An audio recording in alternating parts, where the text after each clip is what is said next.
Luzon, Visayas, Mindanao at buong mundo. Ngayon ay Lunes, March 3, 2025. Ako si Barbie Mulak at ito ang Balitang A to Z. Umpisa pa lang ng Marso, pero heat index forecast umakyat na sa danger level. Opisyal na tag-init na nga ba? Ilang consumers pinaghahandaan na ang pagsipa ng electric bill sa summer season. Grupo ng divers itinangging pating ang pumatay sa Russian diver sa Batangas. Umano'y 200 million peso PCSO contract ni Communications Secretary Jay Ruiz itinanggi ng Malacanang. Sa showbiz, Wicked stars Cynthia Erivo at Ariana Grande binigyan ng standing ovation sa Oscars. At ang star-studded Kapamilya Caravan sa Baguio City. A to Z at Zoe Broadcasting Network nakisaya. Magandang gabi pambungad sa ating newscast. Kapapasok pa lang ng buwan ng Marso. Ramdam nyo na ba ang init mga ka-A to Z? Ngayong Lunes nga umabot ng danger level ang heat index forecast ng Weather Bureau Pag-asa sa ilang bahagi ng Metro Manila, Pampanga at Nueva Ecija. Dahilan para magsuspinde ng in-person classes ang maraming paaralan. Pero ito na nga ba ang opisyal na simula ng tag-init? Alamin sa Balitang A to Z ni Naomi Almohano. Walang humpay na pagpapaypay at pag-inom ng malamig na inumin. Ilan lang yan sa mga ginagawang panangga sa init ng ilang residente sa Metro Manila. Pumalo kasi sa 46 degrees Celsius ang heat index forecast ng Weather Bureau Pag-asa, partikular na sa ilang bahagi ng Metro Manila, Pampanga at Nueva Ecija. Ang heat index ang panukat ng temperatura at humidity. Yung inisyu po natin na 46, so masasabi po natin na extreme, nasa danger na po pala tayo nun. Yun pong ating mga kababayan na nasa labas or nasa mga lugar kung saan mainit po talaga yung panahon at hindi po sila nasa mga kagaya nito na air condition. Tapos possible din po ang pagkakaroon ng heat stroke. Bukod sa heat stroke, pwede ring makaranas ng heat cramps o pananakit ng muscles at matinding pagkauhaw at pagod. Tuwing tumataas ang heat index o yung init na nararamdaman ng katawan, mahalagang alam natin ang mga dapat gawin. Gaya na lamang ng pag-inom ng tubig para hindi ma-dehydrate, pagsusuot ng mga maginhawang damit gaya ng sando o yung maninipis ang tela, paggamit ng pamaypay o portable mini fan gaya nito, pampawi ng init. Payo pa ng Pag-asa, kung hindi naman importante ang lakad, manatili na lang sa loob ng bahay. Ilan sa mga pinagdodoble ingat ay yung mga nagtatrabaho sa labas kahit katirikan ng araw, katulad na lamang ng mga street vendor at mga rider kagaya ni Julius. Napakahirap, ma'am. Sobra. Kasi napakainit na, pagod pa. Hindo kami tapos ginom ng tubig. Tapos silong kami sa puno. Apektado rin ang pagsirit ng heat index sa mga estudyante. Kaya naman nagsuspinde ng klase ngayon ang ilang mga paaralan sa Metro Manila habang nag-shift naman sa online classes ang iba. Kaugnay nga niyan, naniniwala ang Pag-asa na napapanahon ng ipatupad ang dating academic calendar kung saan nagsisimula ang bakasyon sa buwan ng Abril, maging pag-shift sa work from home ng mga opisina kapag sobrang init na. Hindi lang naman din talaga yung mga estudyante yung naapektuhan di ba? So lahat naman din talaga, yun nga, commuters, yung mga ating mga street vendors and everybody else na talagang na-expose sa heat. Pero nilinaw ng Pag-asa na hindi pa ito ang simula ng summer season. Sa kalagitnaan pa ng Marso, inaasahang papasok ang dry season, kasabay ng mas maalinsangang panahon hanggang Mayo. Sa ngayon ay hindi pa official na nagpalabas ang Pag-asa ng tinatawag nating warm and dry season. Although ngayon nakakaramdam na tayo ng mga medyo may init dahil meron tayong tinatawag na easterlies, humina lang po yung ating amihan, but then babalik pa rin po yung ating northeast monsoon or amihan. Gayunpaman, patuloy na pinag-iingat ng Pag-asa ang publiko sa pagpasok ng mas maalinsangan at mainit na panahon. Para sa Balitang A to Z, Naomi Almohano. Nangako naman ng pamahalaan na tutugunan ang inaasahang epekto ng tag-init. Ito ang tiniyak ni PCO Undersecretary Claire Castro, lalo na sa mga sektor ng agrikultura at ekonomiya. Ngayong araw nga lang, naitala ng Pag-asa ang danger level sa heat index sa ilang lugar. As of now talaga po ay hindi pa po kami nakakapag-usap patungkol dyan. Pero kung ito po talaga ay nakikita po, nababanag po ang matinding epekto po, kikilos po talaga agad ang ahensya para po matugunan kung ano man ang magiging problema sa mga susunod ng araw ng itong napakatinding init na nararamdaman natin.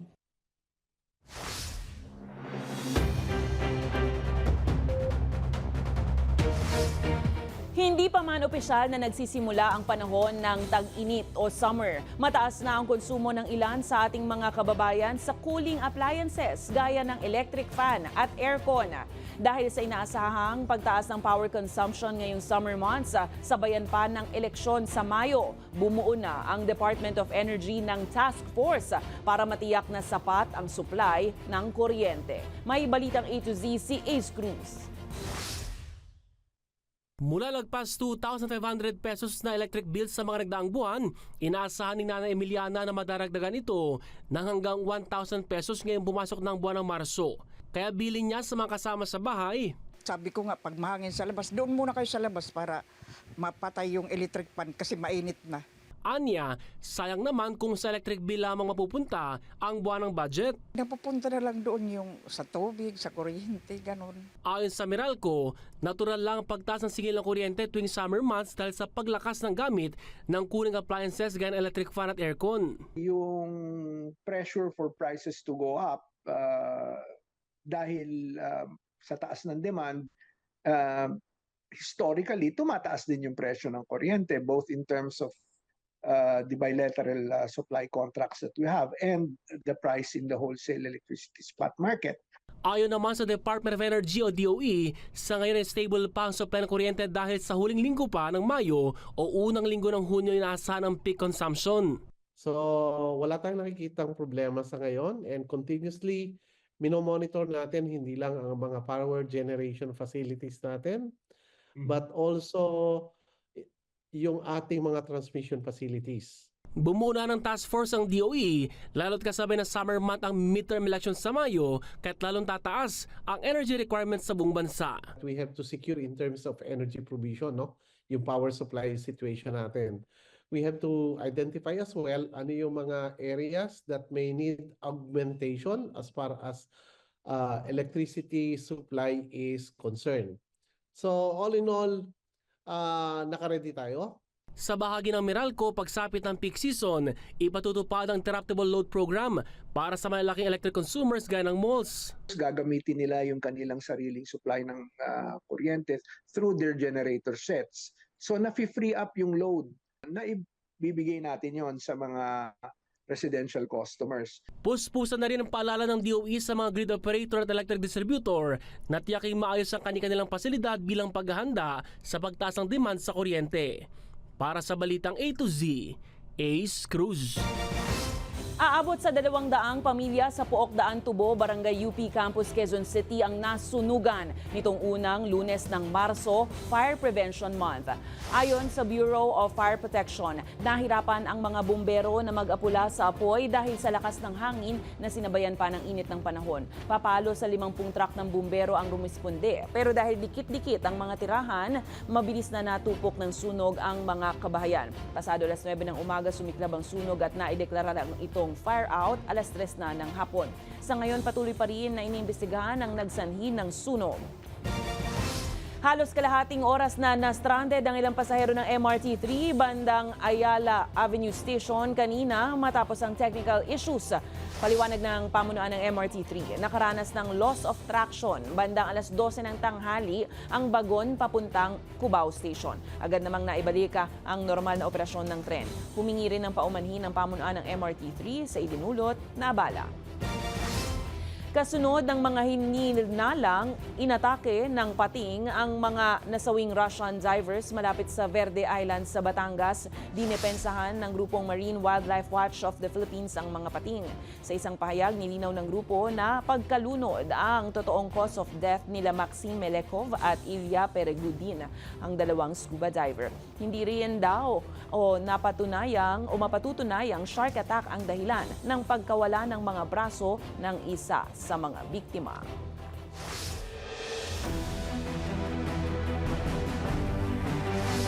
Mariing pinabulaanan ng Presidential Communications Office ang alegasyon na nakakuha ng milyong-milyong pisong halaga ng kontrata ang isang kumpanyang pagmamay-ari umano ni PCO Secretary Jay Ruiz.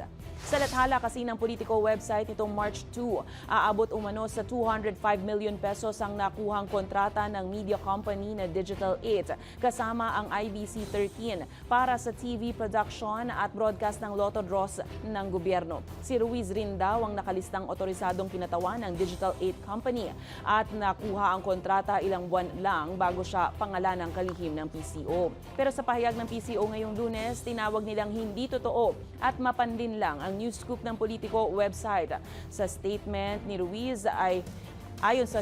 Ruiz ay nagsilbi lamang head ng sales and marketing ng Digital 8 at hindi siya co-founder, director o may-ari ng naturang kumpanya. Lumabas ang pahayag ng PCO ilang oras lamang matapos sabihin mismo ni Malacanang Press Officer Undersecretary Claire Castro na nakaproseso na umano ang pagdadivest o pagbebenta ni Ruiz ng kanyang shares mula sa naturang kumpanya. Kung meron pong conflict of interest na ngayon na siya ay na-appoint as secretary ng PCO, talagang dapat matanggal po yung conflict of interest kaya kailangan niya pong mag-divest. Sa pagkakaalam ko ay in the process na po kasi piniprepare niya po yung kanyang mga papers regarding that. Samantala, pinag-aaralan ng Presidential Communications Office na magkaroon ng regulatory body sa social media para malabanan ang pagkalat ng fake news. Ayon kay PCO Secretary Jay Ruiz, panahon na para magkaroon ng regulatory body sa mga online platform para magkaroon ng pananagutan ng bawat isa sa mga inilalabas na impormasyon, lalo na sa mga usaping nakasalalay ang kapakanan ng publiko at national security. Nagbabala rin ng ahensya sa mga mahilig magpakalat ng maling balita, nakakasuhan umano nila ito. May punto lang dito, kailangan, kung vlogger ka man, social media influencer ka man, tanggap ko rin dapat na may responsibility, a greater responsibility to the public. And yung boundaries. Diba? Siyempre, Inatasan ng Malacanang ang lahat ng appointed officials ng Presidential Communications Office na magsumite ng courtesy resignation. Sa inisyong memorandum ni Executive Secretary Lucas Bersamin February 25, binigyan ng mga opisyal ng direktiba na magsumite ng kanilang resignation hanggang katapusan nitong Pebrero. Naniniwala naman si PCO Secretary Jay Ruiz na malaki ang maitutulong ng naturang kautusan para mapigilan ang intriga at issue sa pagkalat ng mga opisyal na dokumento ng ahensya sa publiko.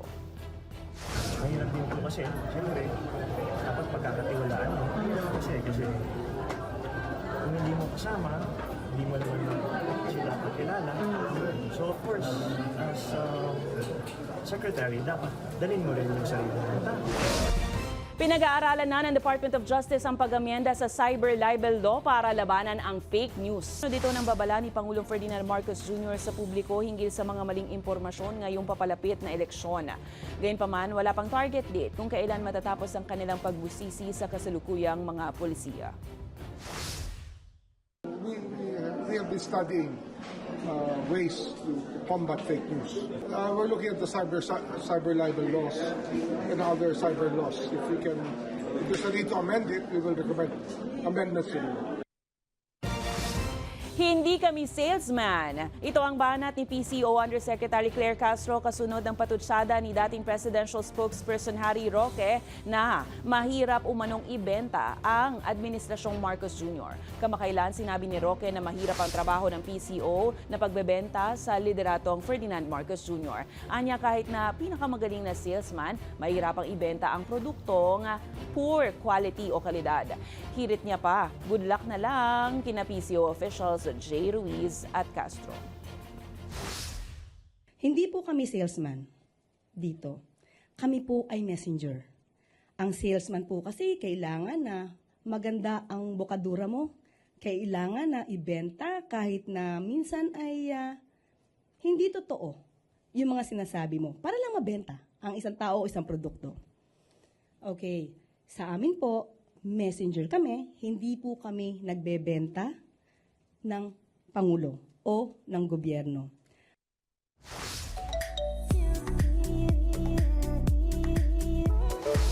It's Oscars Day from Glinda and Elphaba. Namangha ang manonood sa jaw-dropping performance ng Wicked stars na sina Ariana Grande at Cynthia Erivo sa 97th Academy Awards o mas kilala sa tawag na Oscars ngayong Lunes, March 3. Inawit nila ang isa sa mga OST original music ng musical fantasy film na Wicked na Defying Gravity. Wagi naman ang Wicked na movie bilang Best Production Design at Best Costume Design.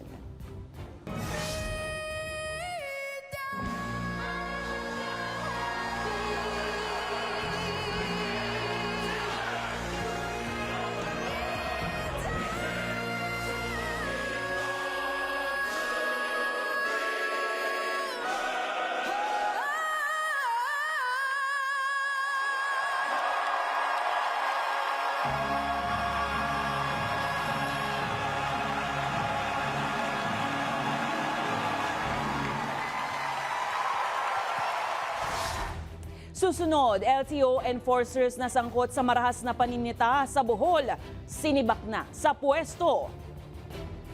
At sa showbiz, longest-running musical variety show, ASAP, ipinagdiwang ang 30 taon. Abangan ang kumpletong ulat sa pagbabalik ng Balitang A to Z.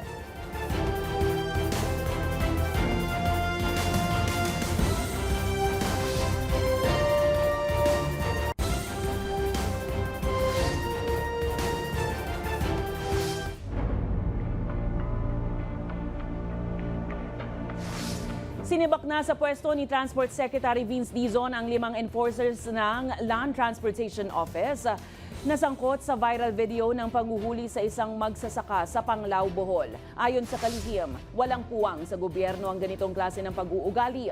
Matatandaang nag-viral sa social media ang isang video na nakuna nitong February 28 kung saan kita ang pagkaladkad ng LTO enforcers sa isang rider dahil sa dala nitong kutsilyo. Nagpaliwanag ang rider na isa siyang magsasaka, ngunit pweresahan pa rin siyang hinila sa leeg at saka dinala sa police station. Tiniyak ng Malacanang na iimbestigahan ang umano'y mga donasyong natanggap ng Philippine National Police at ilang local government units mula sa mga Chinese nationals na inaakusahan ng pang-espiya sa bansa. Sa eksklusibong report ng Reuters nitong weekend, lumalabas na 4 sa 5 Chinese nationals na nadakip ng National Bureau of Investigation kamakailan nitong Enero dahil sa pang-espiya ang siyang nag-donate ng mga motorbike at maging cash o salapi sa PNP at LGUs sa pamamagitan umano ito ng Chinese Community Organization na Shaoxing Volunteer Group. Kasabay nito, tiniyak rin ng kasundaluhan na paigtingin pa ang pagbabantay kontra sa sinasabing mga pang-espiya ng China. That the Armed Forces of the Philippines is closely working with different government agencies such as the NBI to really look into this incident that has been happening this past few months. So since late last year, we have been apprehending different personalities for alleged espionage activities. Wala pong masama kung tatanggap tayo ng donasyon if it is done in good faith. So kung ito naman po pala ay parang ibinigay, pero merong kakaibang dahilan for that, kailangan po nating imbestigahan yan. Sinabi ng National Capital Region Police Office na bumaba ng 37% ang crime rate sa Metro Manila nitong Pebrero. Sa datos ng NCRPO, aabot lang sa 343 focus crimes ang naitala noong nakaraang buwan, mas mababa kumpara sa 545 na kaso noong February 2024. Kabilang dyan ng pagpatay, homicide, physical injury, panggagahasa, pagnanakaw at carnapping. Bumaba rin daw ayon sa datos ng halos 42% ang kaso ng pagpatay, maging ang homicide cases na 25% ang ibinaba. Samantala, hindi naman nabanggit ang datos sa kidnapping. Kasunod ang kaso ng pandurukot sa isang binatilyong Chinese sa Taguig City noong huling linggo ng Pebrero.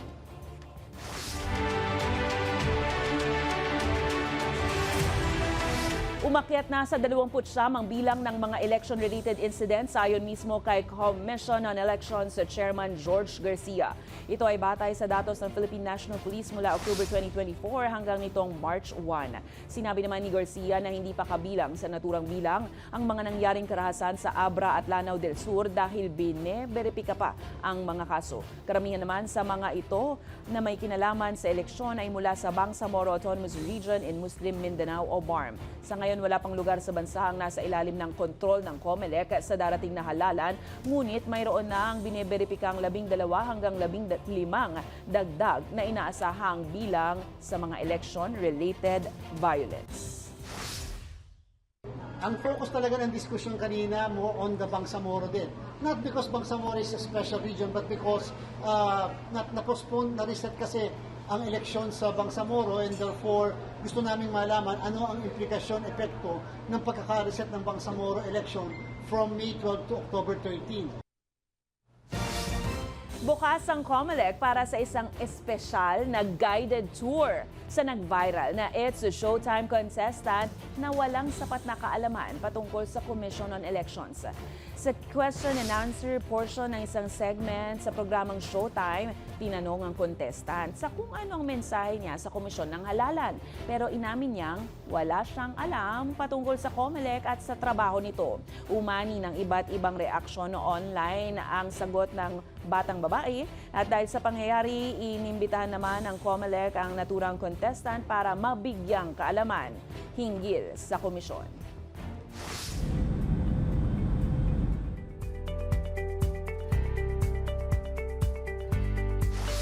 Kumpiyansa si Justice Secretary Jesus Crispin Remulla na uusad ng muli ang extradition request ng pamahalaan sa Timor-Leste para mapauwi at mapanagot sa korte si dating Negros Oriental Representative Arnulfo Arnie Teves Jr. Aminado si Remulla na natatagalan ang proseso sa Timor-Leste dahil anya medyo bago pa ang judicial system sa naturang bansa na naitatag lamang taong 2002. Sa ngayon kasi ay wala pang Korte Suprema ang Timor-Leste kung kaya't kahit una nang naaprubahan ng pamahalaan ang extradition request doon, nakabinbin pa rin ang kaso dahil sa apela ng kampo ni Teves. Sa kabila nito ayon kay Remulla, tuloy-tuloy pa rin ang pagpupursigi upang mapauwi na ang dating mambabatas na nahaharap sa patong-patong na kasong kriminal kaugnay ng Pamplona Massacre na ikinamatay ng noon ay Negros Oriental Governor Roel Degamo. We just persist, we don't stop, we follow up. And if I have to come back there, I have to go back, I will go back to speak to the leadership again of Timor-Leste. Naniniwala ang isang political analyst na dapat maging maingat si Pangulong Ferdinand Marcos Jr. sa pakikipag-ugnayan kay US President Donald Trump. Kasunod yan ang mainit na pakikipagsagutan ng US leader kay Ukrainian President Volodymyr Zelensky sa Oval Office kamakailan hinggil sa ilang usapin kasama na ang Russia-Ukraine war. Ayon kay political science Professor Arjan Aguirre, dapat maging maingat si Marcos sa pakikipag-usap dahil hindi madaling basahin ang kilos ng Amerika sa ilalim ng Trump administration.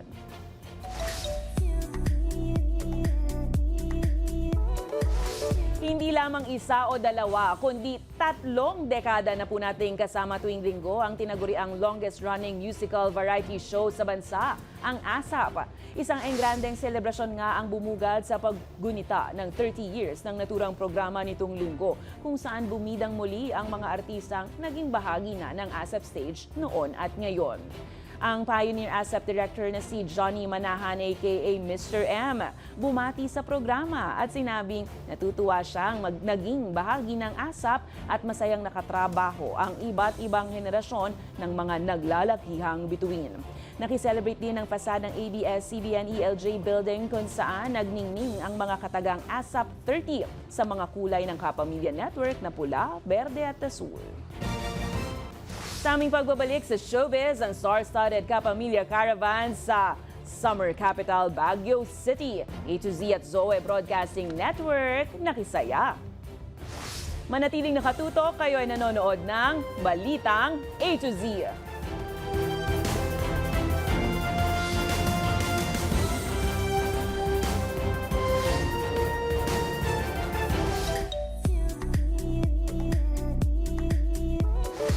Star-studded ang Kapamilya Caravan itong weekend sa Baguio City, kasabay ng pagdiriwang ng Panagbanga Flower Festival. At syempre nakisaya ang Zoe Broadcasting Network at Balitang A to Z dyan.